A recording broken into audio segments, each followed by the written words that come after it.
It is once again time for the Loper Football Show. We are joined by head coach Ryan Held as the Lopers are back at home this week as they take on Emporia State. On Saturday, the Lopers went on the road and fell to Fort Hays State 26-7.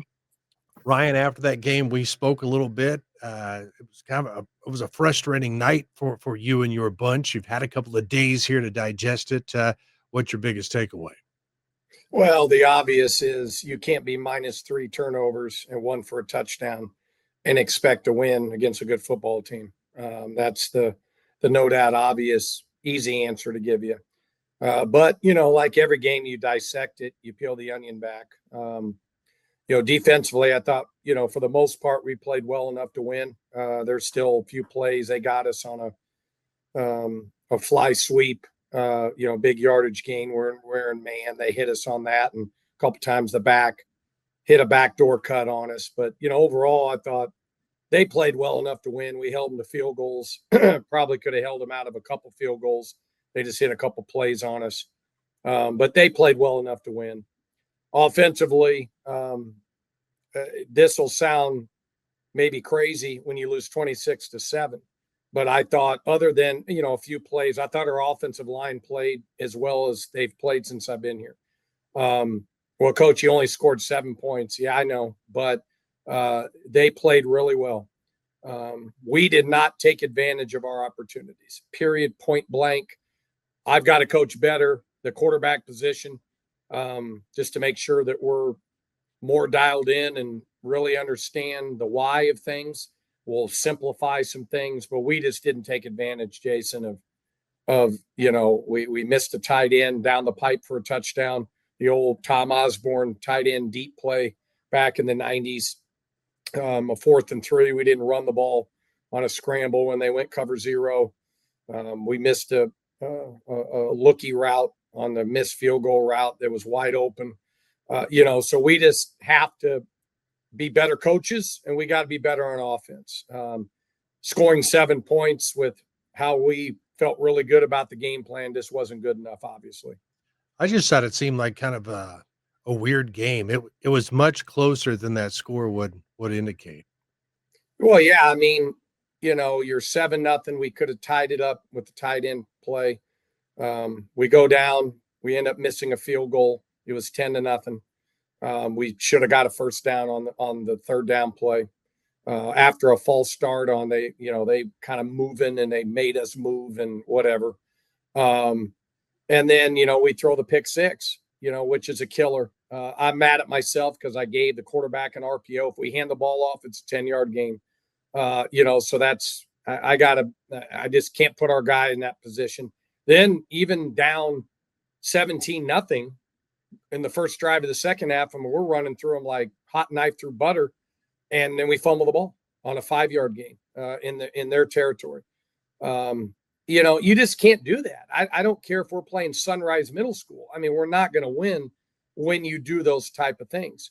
The encouraging thing is though no one wants to lose, it's all there. We just have to be better. I mean, and it starts today in practice. You've had some guys who've stepped up and who've been playing some good football, especially on the defensive side of things. How about CJ Keel? He has really impressed me, especially over the last couple of games. Seems like whenever I'm calling, who made a tackle, it's CJ. Well, yeah, I mean, he's the epitome of a kid that when we got here, hadn't played, and he's really developed under Coach Schaffner as his position coach, and then obviously in this defense. 2 years ago, he wasn't the same guy as he is 2 years later. And so he's done a really nice job. He's all about the blue. He's all about the Lopers. So it's really fun as a coach to see guys like that really develop in the program. I'm sure it is. We're talking with Loper head coach Ryan Held. The Lopers back at home this week as they'll take on Emporia. How about this Hornets bunch? They're 1-1. They had the week off. I turned some of the film on when they were playing MIAA. Looks kind of like what you expect to see from those guys. Yeah, I mean, Garen Higgins has been there forever. He's as good offensive mind as there is in college football. He takes that team and, they have wrinkles here and there, but they play fast. They get the ball out fast. They have their little wrinkles, and they average 30 a game. I mean, maybe more.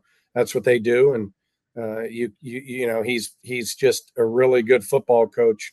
He knows how to do it. I've known Garen for many years, and defensively, I think they're better this year than they were last year. They cause you problems in their 3 down front. They feel like they have 97 guys out there, just because of what they do. And last year we were able to get some big plays on them, but we know that this year they're better. We're going to have to really execute well on offense. But you turn the ball over 3 times against them, it's not going to end well again. So we got to take care of the ball, which really we had done a pretty good job up to this last game. We're still plus in the turnover, but we got to be an organization that can't turn the ball over. I mean, we had 2 penalties. We're not an undisciplined team. Maybe we had 3 and they declined 1 or something, but I mean, we're pretty good when it comes to that.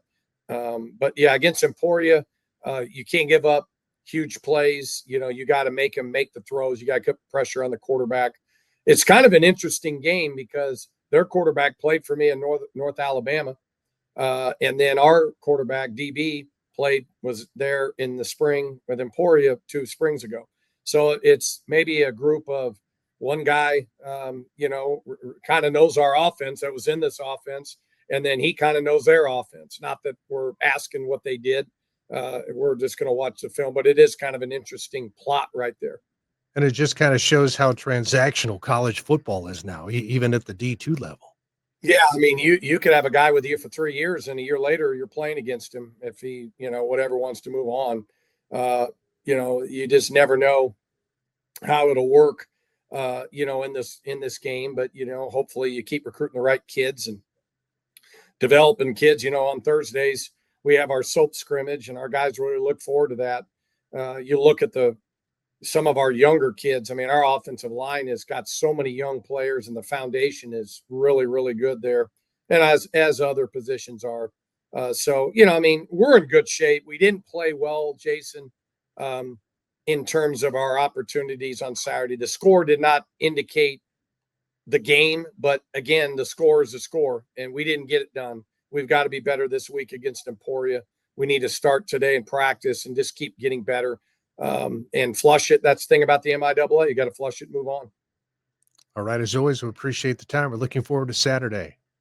Thanks, Chase. See you at 12.